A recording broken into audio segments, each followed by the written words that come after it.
رب العالمین والصلاة والسلام علی رسولہ الکریم وعلی آلہ واصحابہ اجمعین، اما بعد، اعوذ باللہ من الشیطان الرجیم، بسم اللہ الرحمن الرحیم، رب اشرح لی صدری ویسر لی امری واحلل عقدۃ من لسانی یفقہوا قولی۔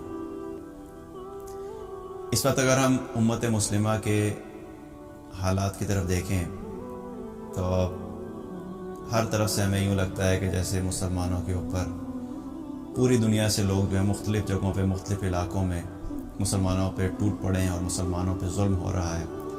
مسلمانوں کی جان محفوظ نہیں ہے، مسلمانوں کا مال محفوظ نہیں ہے، مسلمانوں کی عزتیں محفوظ نہیں ہیں۔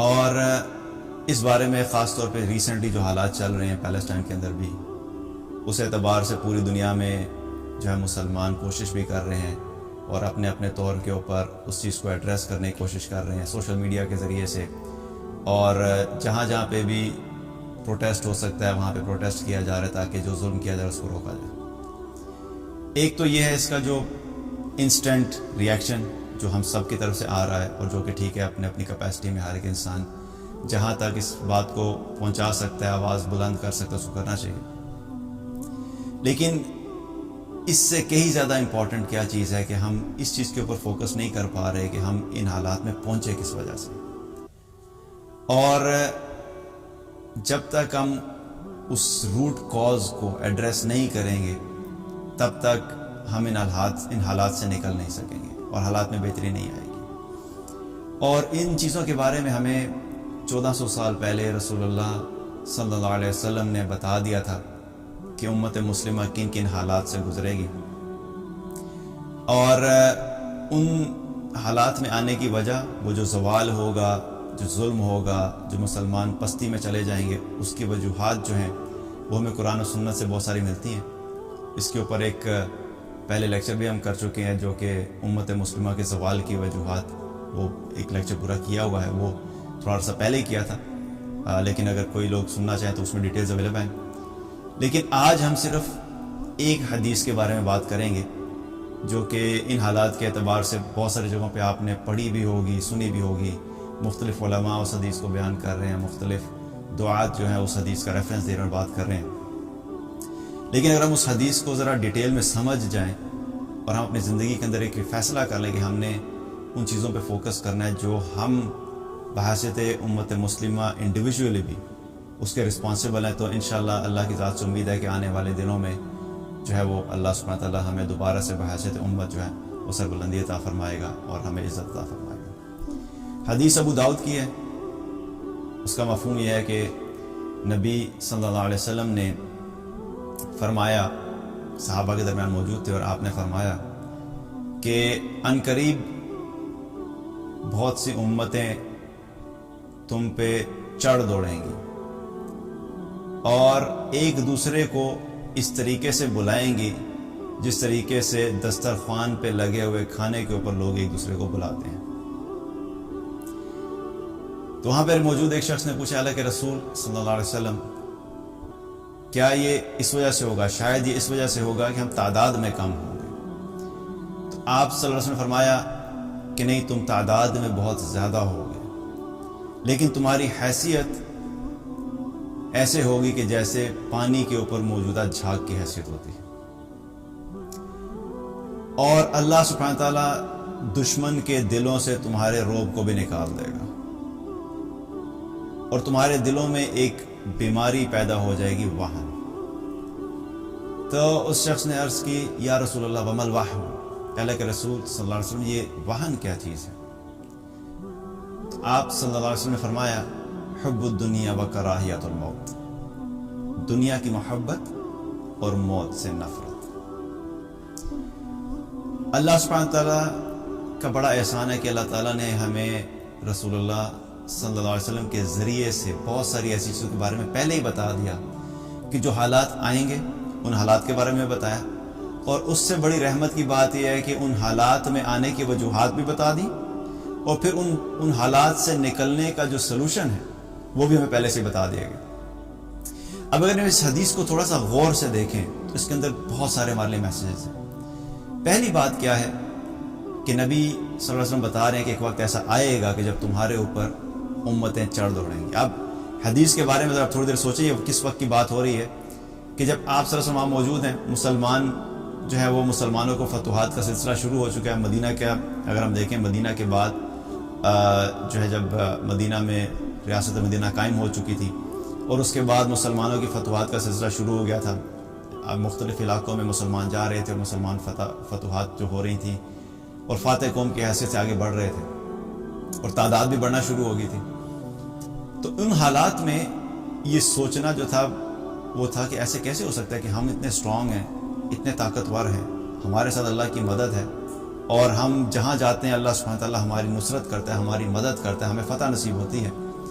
تو ان حالات میں یہ سوچنا بھی کیا تھا، ایک عجیب بات لگتی تھی کہ بھئی ایسا کیسے ہو سکتا ہے کہ مسلمان ہوں اور مسلمان ہوتے ہوئے ہمیں شکست ہو جائے، اور مسلمان ہوں اور مسلمانوں کے اوپر مختلف امتیں اور مختلف لوگ آ کے ان پہ حملہ کریں، ان کے اوپر جب چڑھ دوڑے اور مسلمان جو کچھ بھی نہ کر سکے۔ تو یہ سوچنا بھی اس وقت مشکل تھا، اس وقت بات ہو رہی ہے۔ لیکن آپ صلی اللہ علیہ وسلم کو پتا تھا کہ ایک وقت ایسا آئے گا، تو آپ نے اس وقت یہ پریڈکشن دے دی تھی کہ وقت آئے گا کہ بہت ساری امتیں جو مل کے مسلمانوں کے اوپر حملہ کریں گی۔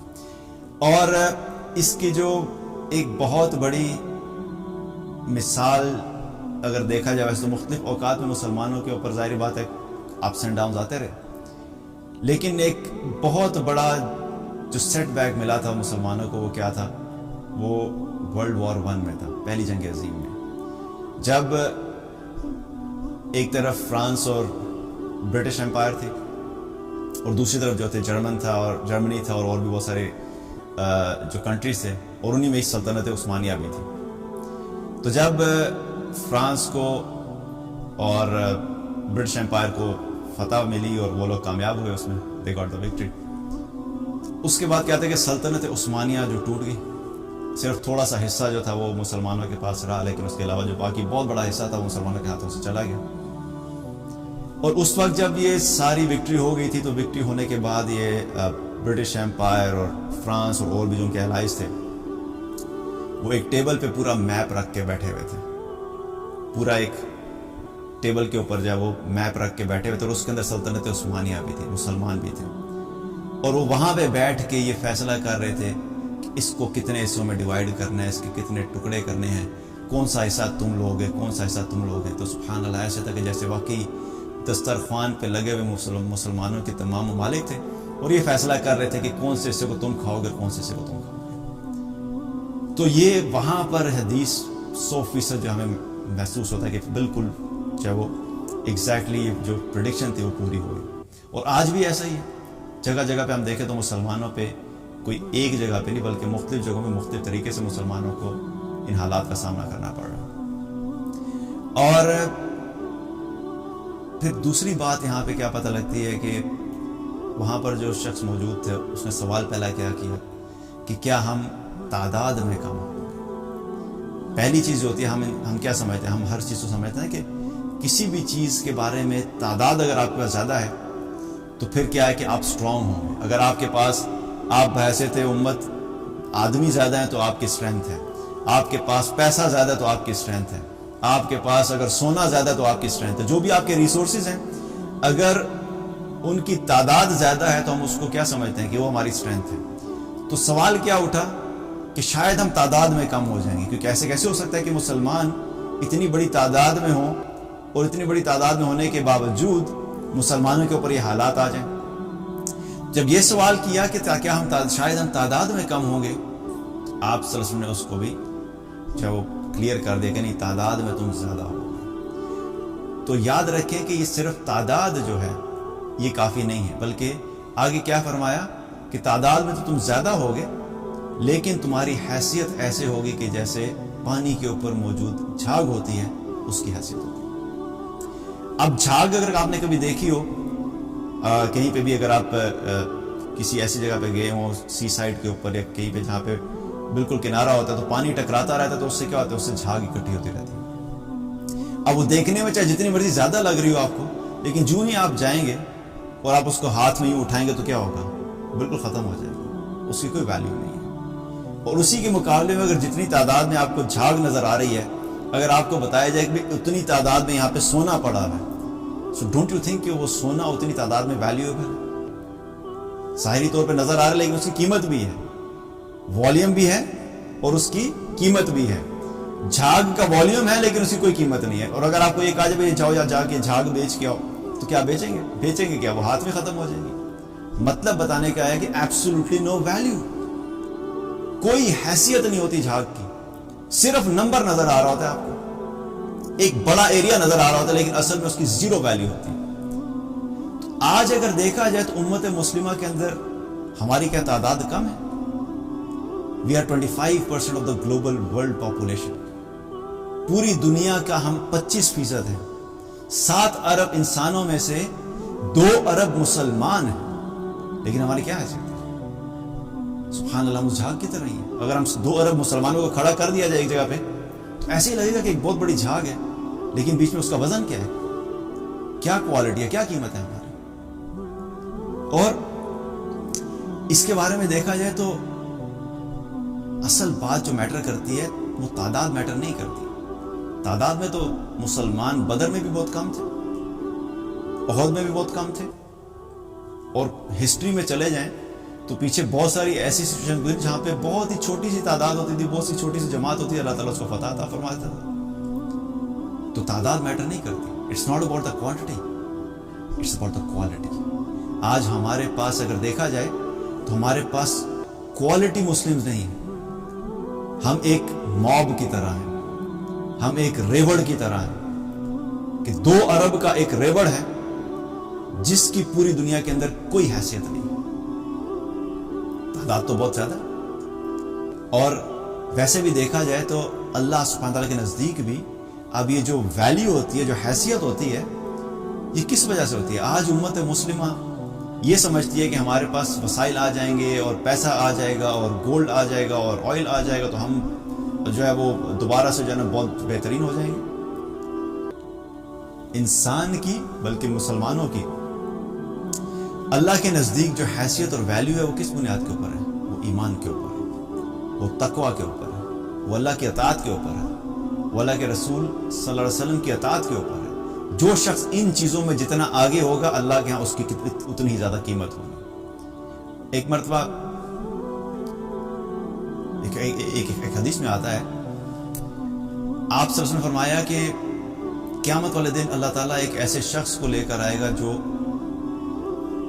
موٹا تازہ ہوگا، یعنی دیکھنے میں بڑا ہٹا کٹا موٹا تازہ ہوگا، اور اس کو جب میزان میں رکھا جائے گا تو میزان میں اس کا وزن مچھر کے پر کے برابر بھی نہیں ہوگا۔ سبحان اللہ، ظاہری طور پہ کیا ہے؟ صحت ہے، ہٹا کٹا ہے، مالدار ہے، کپڑے اچھے پہنتا ہے، گڈ لکس ہیں، پوزیشن بھی بڑی اچھی ہے، اتھارٹی بھی بڑی اچھی ہے، لیکن اللہ کا نافرمان ہے، اللہ کی فرمانبرداری نہیں کرتا، تو چاہے اپنے آپ کو مسلمان کہتا ہے، اللہ کے نزدیک ایسے شخص کی حیثیت مچھر کے پر کے برابر بھی نہیں، ایبسولوٹلی یوز لیس انسان ہے، چاہے وہ دنیا والوں کی نظر میں بڑا ٹھاٹ باٹ والا ہو۔ اسی طریقے سے ایک مرتبہ نبی صلی اللہ علیہ وسلم صحابہ کے ساتھ بیٹھے ہوئے تھے تو وہاں سے ایک شخص گزرا، آپ صلی اللہ علیہ وسلم نے اس شخص کے بارے میں پوچھا کہ تمہارا اس شخص کے بارے میں کیا خیال ہے؟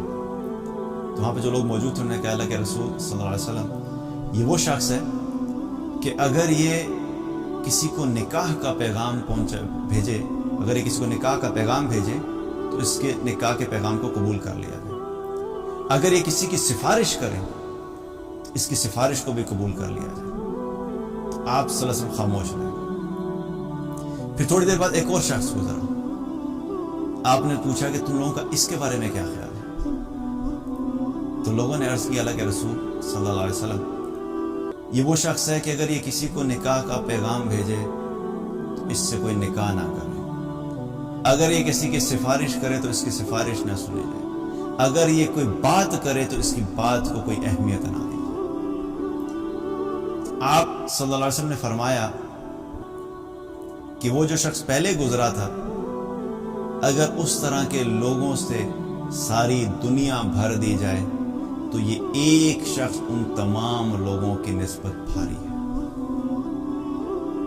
اب یہ جو ایک شخص ہے، ظاہری طور پہ اس کے پاس کوئی ٹھاٹ باٹ نہیں ہے، اچھے پیسے مالدار نہیں ہے، گڈ لکس نہیں ہے، کوئی معاشرے کے اندر کوئی بڑا مقام نہیں ہے، نہ اچھی جاب ہے، نہ کوئی اچھا بزنس ہے، نہ اچھے کپڑے پہنتا ہے، نہ اچھا گھر ہے، نہ اچھی گاڑی ہے، کوئی اس کو ویلیو نہیں دیتا، کوئی اس کی بات نہیں سنتا، لیکن یہ ایک شخص اللہ کا فرما بردار ہے، اللہ کی اطاعت کرنے والا ہے، اللہ کے رسول صلی اللہ علیہ وسلم کی اطاعت میں زندگی گزارنے والا ہے، تو چاہے ساری دنیا کے نزدیک اس شخص کی کوئی حیثیت نہیں ہو، اللہ کے نزدیک اس شخص کا وزن جو ہے ان تمام انسانوں کی نسبت جن کے پاس لمبی چوڑی گاڑیاں ہیں، جن کے پاس بڑے بڑے بینک بیلنسز ہیں، جن کے پاس اعلیٰ قسم کے کپڑے ہیں، جن کے پاس اعلیٰ قسم کے گھر ہیں، جن کے پاس بڑی بڑی ریئل اسٹیٹس ہیں، اور وہ کہتے اپنے آپ کو مسلمان ہیں لیکن اللہ کی اطاعت نہیں کرتے، اللہ کی نافرمانی کرتے ہیں، اللہ کے احکامات کے اوپر عمل نہیں کرتے، تو ان سب کو ایک جگہ پہ کھڑا کیا جائے اور ایک ترازو میں رکھا جائے تو یہ ایک شخص جو ظاہری طور پہ غریب بھی ہے، کپڑے بھی اچھے نہیں ہیں، کھانا بھی اچھا نہیں ہے، گھر بھی اچھا نہیں ہے، لیکن اللہ کا فرما بردار ہے، تو ان تمام لوگوں کی نسبت اس ایک شخص کی ویلیو اللہ کے نزدیک بہت زیادہ ہے۔ یہ ہے وزن، یہ ہے وزن کسی مسلمان کا، کہ اس کا اصل وزن اس کے کپڑوں میں نہیں ہے، اس کے سٹیٹس میں نہیں ہے، اس کے گھر میں نہیں ہے، اس کی جاب میں نہیں ہے کہ وہ کسی ملٹی نیشنل کے اندر بڑا جاب کرتا ہے اور وہ ملینئر ہے، بڑا اچھا بزنس ہے۔ مسلمان کا وزن ایمان کی بنیاد کے اوپر، تقوی کی بنیاد کے اوپر۔ تو سبحان اللہ، تعداد کا کیا فرمایا کہ تعداد میں بہت زیادہ ہوں گے، لیکن آج ہمارا یہی حال ہے۔ آپ تعداد اٹھا کے دیکھیں تو آپ کو مسلمان 2 ارب نظر آئیں گے، لیکن 2 ارب میں سے 10% بنتا ہے 20 کروڑ۔ کیا ہمیں 20 کروڑ ایسے مسلمان ملیں گے کہ جو اللہ کے نزدیک وزنی مسلمان ہوں، اپنے ایمان کی بنیاد کے اوپر، اپنے تقوی کی بنیاد کے اوپر؟ 20 کروڑ تو چھوڑ دیں، میں کہتا ہوں 5% دے لیں، 10 کروڑ بنتے ہیں۔ پوری امت میں سے ہم 5% ایسے مسلمان کیا آج اللہ کے سامنے پریزنٹ کر سکتے ہیں کہ اللہ یہ 5% ہیں، یہ 10 کروڑ ہیں جو آپ کے دین پہ پورے کے پورے عمل کرنے والے؟ 10 کروڑ تو دور کی بات، میں کہتا ہوں چند لاکھ بھی شاید ہم نہ پروڈیوس کر سکیں۔ چند لاکھ ایسے مسلمان اگر میں 1% کروں تو وہ لاکھوں میں بنتی ہے، ہم 1% بھی نہیں پروڈیوس کر سکتے۔ تو جس امت کے پاس 1% ایسے مسلمان نہ ہوں جو کھڑے ہو کے یہ کہہ سکیں کہ واقعی، یا جن کو ہم ایز اے ایگزامپل کے طور پہ پریزنٹ کر سکیں کہ اللہ دیکھیں یہ چند لاکھ ایسے لوگ ہیں جو آپ کے پورے دین پہ عمل کرنے والے ہیں، اور جو جس طریقے سے آپ نے قرآن اور حدیث میں بتایا تھا کہ ان کی زندگی گزارنی چاہیے، اس طریقے سے زندگی گزارتے ہیں۔ ہمارے پاس چند لاکھ مسلمان ایسے نہیں نکلیں گے، تو سبحان اللہ آج پھر ہم کیا ایکسپیکٹ کرتے ہیں؟ حدیث میں بڑا واضح پتہ لگ گیا، تعداد میں بہت زیادہ ہوگی، آج ہم اسے جھاگ کی طرح اور ہمیں نظر آ رہا ہے، and there is nothing we can do about it۔ اس کے بعد پھر اگلی چیز کیا فرمائی کہ اللہ تعالیٰ دشمن کے دلوں سے تمہارا روب نکال دے گا۔ کوئی بھی انسان ہوتا ہے نا، اس کی کچھ سٹرینتھس ہوتی ہیں۔ آج ہم اپنی سٹرینتھس جب بات کرتے ہیں یا کسی انڈیویجول کی سٹرینتھ کی بات کرتے ہیں، کسی بھی شخص کی سٹرینتھ کی بات کرتے ہیں، ہم کیا کہتے ہیں؟ He's a very strong person۔ پہلی چیز کیا آتی ہے؟ ہمیں نظر آتا ہے مال اس کے پاس زیادہ ہوتا ہے، اس کے پاس گاڑیاں اچھی ہیں، اس کا بینک بیلنس اچھا ہے، وہ ٹاپ 10 کے اندر یا ٹاپ 50 کے اندر وہ لائے کرتا ہے globally financial point of view سے۔ ہم یہ سٹرینتھ دیکھتے ہیں، لیکن کسی انسان کی سٹرینتھ میں سے کچھ ٹینجیبل چیزیں ہوتی ہیں، کچھ ایسی چیزیں ہوتی ہیں جو ٹینجیبل نہیں ہوتی، جن کو آپ دیکھ نہیں سکتے، محسوس، جن کو آپ کاؤنٹ نہیں کر سکتے۔ اخلاق کیا ہے؟ وہ انسان کی سٹرینتھ ہے، لیکن آپ اخلاق کو کدھر ڈالیں گے؟ آپ کتنا کلو اخلاق ہے، کتنے پاؤ اخلاق ہے؟ اسی طریقے سے روب جو ہے، روب کو آپ دیکھ نہیں سکتے، لیکن روب اتنی بڑی مسلمانوں کی سٹرینتھ تھی کہ اس روب کے بارے میں صحیح مسلم کی روایت ہے، آپ صلی اللہ علیہ وسلم نے فرمایا کہ اللہ تعالیٰ نے 6 چیزیں مجھے ایسی عطا فرمائی دوسرے انبیاء کی نسبت، ان میں مجھے فضیلت عطا فرمائی ہے، اور ان میں سے ایک چیز آپ نے فرمائی وَنُصِرْتُ بِرُعْبٍ، کہ اللہ تعالیٰ نے روب کے ذریعے سے دشمن کے مقابلے میں میری مدد فرمائی۔ یہ روب ایسی چیز ہے کہ اللہ سبحانہ تعالیٰ جب بھی کہیں پہ مسلمانوں کا مقابلہ ہوتا تھا اپنے جو ہے کفار کے ساتھ، تو اللہ تعالیٰ کیا کرتے تھے؟ دشمن کے دل میں مسلمانوں کا روب ڈال دیتے تھے۔ اب وہ روب کیا ہے؟ اب چاہے مسلمان کم بھی ہوتے تھے تعداد میں، لیکن ان کے کم ہونے کی وجہ سے اللہ سبحانہ تعالیٰ روب ڈال دیتا تھا دشمنوں کے دل میں، تو جب دشمن کے دل میں روب ڈال جاتا تھا تو وہ تھوڑے بھی تعداد میں کیا ہوتے تھے، وہ کافی ہوتے تھے. لیکن یہ روب کہاں سے آ رہا ہے؟ یہ اللہ ڈال رہا ہے. اور اس روب کو کون نکال رہا ہے؟ یہ اللہ نکال رہا ہے. تو پھر آج ہمیں دوبارہ اگر اپنے اسٹرینتھ کو لینا ہے تو کہاں سے لیں گے؟ اللہ سے لیں گے. لیکن اللہ سے اگر ہم یہ اسٹرینتھ لینا چاہتے تو ہم اپنی زندگی کو تو دیکھیں. نمازیں ہم نہ پڑھیں، روزے ہم نہ رکھیں، حرام ہم نہ چھوڑیں، دنیا کی محبت میں ڈوبے ہوئے، آخرت کی فکر نہیں، اللہ کی ہماری زندگی میں کوئی ویلیو نہیں، رسول اللہ صلی اللہ علیہ وسلم کی زندگی کوئی ویلیو نہیں. اینڈ دین وی ایکسپیکٹ کہ اللہ تعالیٰ ہماری مدد کر دے گا روب کے ذریعے سے. تو روب جو تھا وہ بھی مسلمانوں کی ایک بہت بڑی اسٹرینتھ تھی.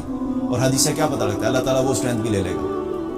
وہ بھی مسلمانوں کا جو روب ہے وہ دشمن کے دلوں سے نکل جائے گا. اور آج ایسا ہی، آج آپ دیکھ لیجئے مسلمان اگر دیکھا جائے تو کون مسلمان ہے جس کا نام لیا جائے اور اس کا نام لینے کی وجہ سے کوئی دوسرے لوگ کے بھی بھائی اس کا نام نہ لو، میں بڑا ڈر لگتا ہے. کوئی بھی نہیں ہے.